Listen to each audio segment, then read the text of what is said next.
எனது அன்பு நேயர்கள் அனைவருக்கும் மனமார்ந்த இனிய வணக்கம். நம்ம தனுசு ராசிக்கார நேயர்களுக்கு இன்னைக்கு நம்ம பார்க்க போகிற இந்த முக்கியமான வீடியோ பதிவுக்குள்ள முழுமையாக போகிறதுக்கு முன்னாடி கலியுக கடவுளான அந்த முருகப்பெருமான மனதார வணங்கிட்டு அப்புறமா வீடியோ பதிவுக்குள்ளே போகலாங்க. ஓம் முருகா போற்றி, ஓம் முருகா போற்றி, ஓம் முருகா போற்றி. என்னை காக்கும் அன்பு தெய்வமே கந்தா போற்றி. கண்டிப்பா உங்களுக்கு நல்லதே நடக்கும். இனி நல்லது மட்டும்தான் நடக்கும். நம்பிக்கையோடு இருங்க. பொதுவாகவே நம்மளோட தனுசு ராசிக்காரங்க சுபாவம் எப்படி தெரியுமா? அவங்க ஒருத்தர்கிட்ட பேசும்போதும் சரிங்க, இல்லை ஒரு முக்கியமான செயலை செய்யும் போதும் சரி, இந்த செயலை நம்ம செய்யலாமா, இந்த வார்த்தையை இவங்க கிட்ட போய் சொல்லலாமா, இதனால் நம்மளுக்கு எதிர்காலத்தில் ஏதாவது பிரச்சனை வருமா, இல்லை நம்மளை சுற்றி இருக்கிற மற்றவங்களுக்கு இதனால் ஏதாவது சங்கடம் வருமா அப்படின்னு 1க்கு 2 முறை ரொம்ப தீர்க்கமாக ஆலோசனை பண்ணி தாங்க இவங்க செயல்படுவாங்க. அவசரப்படவே மாட்டாங்க. குறிப்பாக சொல்லணும்னா குறி விலகாத அம்பு போல தன்னுடைய குறிக்கோள் தவறாமல் இவங்க வாழ்ந்துக்கிட்டு இருக்காங்க. அது மட்டும் இல்லாமல் பெற்ற தாயை போல ஒரு பாசமான அன்பு உள்ளம் கொண்டவங்களாக இவங்க இருக்காங்க. அடுத்தவங்க ஐயோ இது நம்மளால் செய்ய முடியாது அப்படின்னு சொல்லி ஒதுக்கி வச்ச காரியத்தை கூட இவங்க ரொம்ப அழகாக திட்டம் தீட்டி விடாமுயற்சி பண்ணி அந்த காரியத்தில் மாபெரும் வெற்றி அடையக்கூடியவங்களாக இவங்க இருக்காங்க. இவ்வளவு அருமையான அற்புதமான நற்குணங்களை கொண்ட என் அன்பு தனுசு ராசிக்கார நேயர்களே, எல்லாரும் எப்படி இருக்கீங்க? நல்லா ஆரோக்கியமாக இருக்கீங்களா? ஏங்கம்மா நீங்கள் வேற எங்களை பார்த்து இப்படி ஒரு கேள்வி கேட்குறீங்களே, எங்களை பார்த்தா இப்போ இருக்கிற நிலமையில் ஆரோக்கியமாக இருக்கிற மாதிரியா தெரியுது அப்படின்னு உங்கள் மனசில் நீங்கள் நினைக்கிறது அப்படியே எனக்கு புரியுதுங்க. கலங்காதீங்க தனுசு ராசிக்காரர்களே. உங்கள் வாழ்க்கையில் இப்போ இருக்கக்கூடிய இந்த கஷ்டமான சூழ்நிலை எல்லாமே இனி வரக்கூடிய காலங்களில் ஒரு காணல் நீராக அப்படியே மறைஞ்சு போக போகுது. உங்கள் வாழ்க்கையே இனி ஒரு அருமையான வசந்தமான வாழ்க்கையாக மாறப்போகுது. இது நாள் வரைக்கும் உங்களை வேண்டாம் என்று சொல்லி உதறி தள்ளிட்டு போன உங்கள் சொந்த பந்தங்கள் எல்லோருமே இனி வரக்கூடக்கூடிய காலங்களில் உங்களை தேடி உங்கள் வீட்டு வாசலுக்கே வரப்போகிறாங்க. அது மட்டும் இல்லை, உங்கள் குடும்பத்தில் சுப காரியங்கள் ஒன்றுக்கு பின்னாடி ஒன்றா அடுக்கடுக்காக நடக்கப் போகுது. மிக முக்கியமாக உங்களுடைய உடல்நிலை ரொம்பவே ஆரோக்கியமாக தெம்பாக இருக்க போகுதுங்க. நீண்ட நாளாக திருமணமாகாதவர்களுக்கு அந்த திருமண தடை முற்றிலுமாக நீங்கி உங்களுக்கேற்ற சரியான வாழ்க்கை துணையோடு சிறப்பாக திருமணம் நடக்க போகுதுங்க. அதே போல குழந்தை பாக்கியம் இல்லாதவர்களுக்கு அழகான குழந்தை பாக்கியம் கிடைக்க போகுதுங்க. அதனால் தனுசு ராசிக்காரர்கள் எப்பவுமே மனசை மட்டும் தளர விடவே கூடாது. வாழ்க்கையில் என்ன நடந்தாலும் எதை இழந்தாலும் கவலைப்படாமல் அந்த கிருஷ்ண பரமாத்மாவை நினைத்து மனதை எப்பவும் அமைதியாக வச்சுக்கணும். பிரச்சனைகள் இல்லாத மனிதர்களே இந்த உலகத்தில் இல்லவே இல்லைங்க. எல்லோருக்கும் ஏதாவது ஒரு ரூபத்தில் ஒரு கஷ்டம் இருக்கத்தான் செய்யும். சிலருக்கு அரசாங்கத்துக்கோ இல்லை தனியாருக்கோ கப்பங்கட்ட வேண்டிய இக்கட்டான சூழ்நிலை வரலாம். அதை நினைத்து வருத்தப்படாமல் நீங்கள் தைரியமாக இருக்கணும். ஒவ்வொரு வாரமும் பார்க்கும்போது தனுசு ராசிக்காரர்கள் சில சமயம் ரொம்ப உற்சாகமாகவும் சில சமயம் ரொம்ப சோர்வாகவும் இருப்பாங்க. ஆனால் முடிஞ்ச வரைக்கும் ஒரே மாதிரியான மனநிலையில் இருக்க நீங்கள் முயற்சி செய்ய வேண்டுங்க.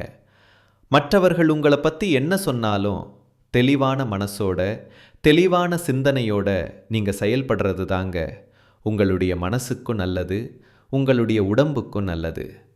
தனுசு ராசிக்காரங்க எப்போதுமே தங்கள் மனதில் ஒரு விதமான தைரியத்தை ஆழமாக பதிவு செய்து கொள்ளணுங்க. உங்கள் வீட்டில் ஒருவேளை கெட்ட சக்தி இருந்தால் கூட உங்கள் தைரியத்தை பார்த்து அது தானாகவே வெளியில் போயிடும். எதற்கும் பயந்து போய் வீட்டுக்குள்ளேயே முடங்கி விடக்கூடாதுங்க. நீங்கள் இப்போது சில எளிய பரிகாரங்களை பார்க்கலாம். வியாழக்கிழமைகளில் உங்கள் வீட்டு வாசலில் சூரத்தேங்காய் உடைத்து பச்சை கற்பூரம் ஏற்றி உங்கள் வீட்டை சுற்றி உப்பு போட்டு அந்த உப்பை தண்ணீரில் நல்லா கரைச்சி இரவு நேரத்தில் வீட்டை சுற்றி ஊற்றி மறுநாள் காலையில் அந்த தண்ணியை ஓடும் நீரில் விட்டுடுறனுங்க. முடிஞ்ச வரைக்கும் மஞ்சள் நிற ஆடை அணிய பாருங்க. அப்படி இல்லைனா மஞ்சள் நிற கைக்குட்டை இல்லைனா பேனா போன்றவற்றை நீங்கள் பயன்படுத்தணும். வியாழக்கிழமைகளில் மஞ்சள் கலந்த நீரை உங்கள் வீட்டில் தெளிக்கணும். குரு காயத்ரி மந்திரத்தை ஒரு 108 முறை பக்தியோடு சொல்லிட்டு வரணுங்க. வியாழக்கிழமைகளில் குரு பகவானை மனதார வணங்கினா தனுசு ராசிக்காரர்களுக்கு இரட்டிப்பு பலன் கிடைக்குங்க. வியாழக்கிழமை தோறும் தவறாமல் தேங்காய் உடைக்கணும். பூஜை அறையில் தீபத்தில் மஞ்சள் மற்றும் குங்குமம் வச்சு தீபம் ஏற்றணுங்க. வீட்டு வாசலில் மங்களகரமாக மஞ்சள் பொட்டு வைக்கணுங்க. ஒருவேளை உங்களுக்கு குரு மந்திரம் தெரியலேனா கவலை வேண்டாம். ஓம் பிரகஸ்பதியே நமக, அப்படி இல்லைனா ஓம் குருவே நமக அப்படின்னு எளிமையாக சொல்லலாம். இப்படி குருவை வணங்கினா வீட்டில் உள்ள கெட்ட சக்திகள் எல்லாமே விலகி நல்ல சக்திகள் நிச்சயமாக பெருகுங்க. உங்களுடைய வாழ்க்கையே ஒரு சொர்க்க வாழ்க்கையாக மாறி போயிருங்க. சரி, உங்கள் வீட்டில் தீய சக்திகள் இருந்தால் நீங்கள் வீட்டில் என்னென்ன தெய்வ புகைப்படங்களை வைக்கலாம் அப்படிங்கிறத பற்றி இப்போ தெரிஞ்சுக்கலாங்க. முதல்ல காஞ்சி காமாட்சி அம்மன். தீய சக்திகளை அழிக்கக்கூடிய அபாரமான சக்தி இந்த தெய்வத்துக்கு இருக்குது. இவங்க படம் வீட்டில் இருந்தால் தைரியம் மற்றும் பாதுகாப்பு தரக்கூடியதாக இருக்கும். அடுத்ததா காளி மற்றும் பத்ரகாளி. இவங்க கெட்ட சக்திகள் மற்றும் கண் திருஷ்டியை விளக்க உதவுவாங்க. பயம் மற்றும் தடைகளை நீக்க இது ரொம்பவே உதவும். அப்புறம் மகாவிஷ்ணு. இவர் மன அமைதி மற்றும் பாதுகாப்பு தரக்கூடிய தெய்வம். எதிர்மறை எண்ணங்களை குறைக்கிறதுக்கு இந்த தெய்வம் உங்களுக்கு ஒரு பெரிய பாதுகாப்பாக இருக்கும். அடுத்தது ஆஞ்சநேயர். தீய ஆவிகள் மற்றும் பயம் விலக நம்மளுக்கு ஆஞ்சநேயர் எப்பவும் துணையாக இருப்பார். வீட்டை காக்கக்கூடிய ஒரு காவல் தெய்வமாக இவர் இருப்பார். பைரவர். இவர் இரவு நேர எதிர்மறை சக்திகளை விளக்கக்கூடியவராக இருக்கார். வீட்டு சுற்றுப்புற பாதுகாப்புக்கு பைரவர் பாதுகாப்பாக இருப்பார். நரசிம்மர். தீய சக்திகளை முற்றிலுமாக அழிக்கக்கூடிய சக்தி இவருக்கு இருக்குது. சக்தி வாய்ந்த பாதுகாப்பு தெய்வமாக இவர் இருக்கார். கடைசியாக சாய்பாபா. இவர் மன அமைதி அளிக்கக்கூடிய தெய்வமாக இருக்கார்.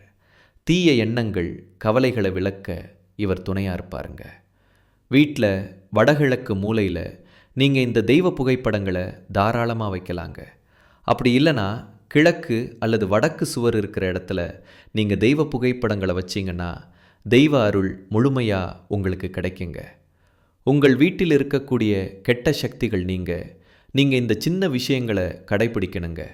செவ்வாய்க்கிழமை தவறாமல் முருகப்பெருமான வழிபாடு செய்யுங்க. தினமும் மாலை நேரத்தில் நல்லெண்ணெய் அப்படி இல்லைனா நெய் விளக்கு ஏற்றுங்க. ஓம் சரவண பவ என்கிற மந்திரத்தை தினமும் ஒரு 11 முறை சொல்லிக்கிட்டு வாங்க. வாரம் ஒரு முறை பக்கத்தில் இருக்கிற அம்மன் கோயிலுக்கு போய் அம்மனை மனதார வணங்கிட்டு வாங்க. பிரதோஷ நாட்களில் சிவபெருமானை வணங்கிட்டு வாங்க. செவ்வாய்க்கிழமை அன்னைக்கு அசைவம் சாப்பிட்றத நீங்கள் தவிர்ப்பது ரொம்பவே நல்லதுங்க. குங்கும அர்ச்சனை செய்கிறது பெண்களுக்கு ரொம்பவும் நல்லதுங்க. வீட்டில் கொஞ்சம் வேப்பிலையை வச்சுருங்க. நவகிரகத்தில் செவ்வாய் பகவானுக்கு வழிபாடு செய்யுங்க. வீட்டில் ஒரு கண் திருஷ்டி பொம்மையை தொங்க விட்டுருங்க. செவ்வாய்க்கிழமைகளில் சிவப்பு நிற உடை அணிஞ்சிக்கோங்க. மெத்தியில் எப்போவும் குங்குமம் மற்றும் சந்தனம் வச்சுக்கோங்க. வலது கையில் ஒரு செம்பு காப்பு போட்டுக்கோங்க. வாரத்துக்கு ஒரு முறை மறக்காமல் கடுகு மற்றும் உப்பு வச்சு திருஷ்டி சுற்றி போட்டுக்கோங்க. உங்கள் வீட்டை தினமும் சுத்தமாக வச்சுக்கோங்க. உடைந்த கண்ணாடி மற்றும் பழைய பொருட்களை தயவு செஞ்சு அகற்றிட்டுருங்க. வெளியே போகிறதுக்கு முன்னாடி உங்கள் இஷ்ட தெய்வத்தை நினச்சிட்டு அப்புறமா வெளியில் கிளம்புங்க. சரியான உறங்குற நேரத்தில் உறங்குங்க. காலையில் வெறும் வயிற்றில் வெந்நீர் குடிங்க. வாரத்துக்கு ஒரு நாள் எண்ணெய் தேய்த்து தலைக்கு குளிங்க. கோபத்தை எப்பவும் கட்டுப்பாடோடு வச்சுக்கங்க. தேவையில்லாமல் பெருமை பேசாமல் இருக்கிறது உங்களுக்கு ரொம்பவும் நல்லதுங்க. எல்லோர்கிட்டையும் உங்கள் ரகசியத்தை பகிரக்கூடாதுங்க. மனம் கலங்கும் போது எதுவுமே பேசாமல் மௌனமாக இருந்துக்கோங்க. தினமும் குறைஞ்சது ஒரு 5 நிமிஷம் தியானம் பண்ணுங்க. தீய வார்த்தைகளை பேசுறத தவிர்த்துருங்க. எதிர்மறை மனிதர்களிடமிருந்து கொஞ்சம் தூரமாகவே இருந்துக்கோங்க. பொறாமை மற்றும் கோபத்தை குறைச்சிக்கோங்க. பிறரை மதித்து பேசுங்க. தினமும் எல்லாத்துக்கும் நன்றி சொல்லும் பழக்கத்தை வச்சுக்கோங்க. உணவு முறையில் செவ்வாய்க்கிழமை சுண்டல் மற்றும் பயிரை தானமாக கொடுங்க. ஏழைகளுக்கு உங்களால் முடிஞ்ச உணவு வழங்குங்க. பொன்னாங்கண்ணி கீரை மற்றும் அகத்திக்கீரையை உங்களுடைய உணவில் அடிக்கடி சேர்த்திக்கோங்க. காரம் அதிகமாக சாப்பிடாதீங்க. முடிஞ்ச வரைக்கும் காரத்தை தவிர்த்துக்கோங்க.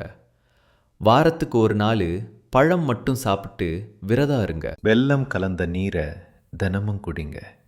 சிவப்பு பூ தானமாக கொடுங்க. வீட்டில் தினமும் விளக்கு முன் நீர் வச்சிருங்க. பூஜையில் இருக்கிற எலுமிச்சை மற்றும் மிளகாய் வாரம் ஒரு முறை மாற்றுங்க. இரவு தூங்கிறதுக்கு முன்னாடி உங்கள் இஷ்ட தெய்வத்தை நினைத்து பிரார்த்தனை பண்ணிட்டு தூங்குங்க. செவ்வாய்க்கிழமை மாலை நேரத்தில் நீங்கள் செய்யக்கூடிய ஒரு சிறப்பு பரிகாரம் என்னன்னு பார்க்கலாம். ஒரு எலுமிச்சை, 2 கிராம்பு, ஒரு பச்சை மிளகாய் இதையெல்லாம் வாசல்ல வச்சு விளக்கு ஏற்றி முருகனை மனதில் நினைத்து வேண்டிக்கோங்க. இதை செஞ்சீங்கன்னா உங்கள் வீட்டில் இருக்கக்கூடிய கெட்ட சக்திகள் எல்லாமே விலகி போயிடும். உங்களுடைய குடும்பத்தில் இனி நல்லது தாங்க நடக்கும். நம்மளுடைய தனுசு ராசிக்காரங்க யாரையும் சார்ந்து இல்லாமல் சொந்த காலில் நிற்கும் தன்மான சிங்கங்களாக இருக்காங்க. இவங்க சிந்தனை வளம் மற்றும் உடல் வலிமை மிக்கவங்க. எதிரிகளை வீழ்த்தும் தகுதி இவங்க கிட்ட இயற்கையாகவே இருக்கு. கடுகை போல சிறுத்தாலும் காரம் குறையாது போல வாழ்நாள் முழுவதும் இந்த இயல்புகள் இவங்க கிட்ட இருக்கும். பிறவி குணம் போல இது சாகும் வரை மாறவே மாறாது. தனுசு ராசிக்காரங்க எப்போதுமே தனது சொந்த உழைப்பால் வாழ வேண்டும் என்று நினைக்கிறாங்க. பிறர் தயவை இவங்க ஒருபோதும் விரும்ப மாட்டாங்க. கடந்த 5 வருடங்களாக தனுசு ராசிக்காரங்க பல கஷ்டங்களை ரொம்பவே அனுபவித்து வந்திருக்காங்க. எங்கு தவறு செய்தோம், ஏன் இப்படி இருக்கிறோம் என்ற கேள்விகளுடன் சரியான திட்டமிடுதலுடன் செயல்பட்டும் பல தடைகள் ஏற்பட்டு வந்துச்சு. எதிரையும் ஒரு தெளிவில்லாமல் இருந்த நிலை மாறி இப்போது குருவின் அதிசார பெயர்ச்சியால் அடுத்த 48 நாட்கள் சிறப்பான அதிர்ஷ்டம் உங்களை தேடி வர வாய்ப்பு இருக்கு. பொதுவாக குரு பகவான் ஒரு ராசியில் ஒரு வருடம் தங்குவார். அவர் தரக்கூடிய பலன்களும் மெதுவாகத்தான் வந்து சேரும். ஆனால் அது நிலையான பலன்களை கொடுப்பார். அதிசார குரு பெயர்ச்சியால் குரு பகவான் ஒரு வருடம் தரக்கூடிய பலன்களை குறிப்பிட்ட காலத்திலேயே 10 மடங்கு வேகமாகவும் உயர்வாகவும் தரக்கூடிய அமைப்பு உண்டாகிறது. கடகத்திற்கு வந்த குரு பகவான் உச்சமடைந்து தனுசு ராசியை பார்க்கிறார். இதனால யோகங்கள் உங்களுக்கு வந்து சேரப்போகுது. குரு தன்னுடைய 5ஆம் பார்வையாக தனுசு ராசியை பார்க்கிறதுனால உங்க வாழ்க்கையில் நல்லதெல்லாம் நடக்கும், ஆசைகள் நிறைவேறும், வெளிநாடு செல்லும் யோகம் கூட உண்டாகும். பணம் பல வழிகளில் வந்து சேர வாய்ப்பு இருக்கு. சிறு முயற்சி கூட பெரிய பலன்களை கொடுக்கும். உங்க பேச்சின் மூலம் பல காரியங்களை சாதிப்பீங்க. குருவின் பார்வையால் பணவரவு ரொம்பவே சிறப்பாக இருக்கும். வீடு கட்ட உதவிகள் கிடைக்கும். மனதிற்கு நிம்மதி பிறக்கும். உங்களுடைய ஆசைகள், கனவுகள் எல்லாமே இனி நிறைவேறும். உங்களை வேண்டாம்னு உதறி தள்ளிட்டு போன உற்றார் உறவினர்கள் எல்லாருமே இனி வரக்கூடிய காலங்களில் உங்களை தேடி வரப்போறாங்க. கவலைப்படாதீங்க, நல்லதே நடக்கும். நல்லது மட்டும்தான் நடக்கும். நன்றி, வணக்கம்.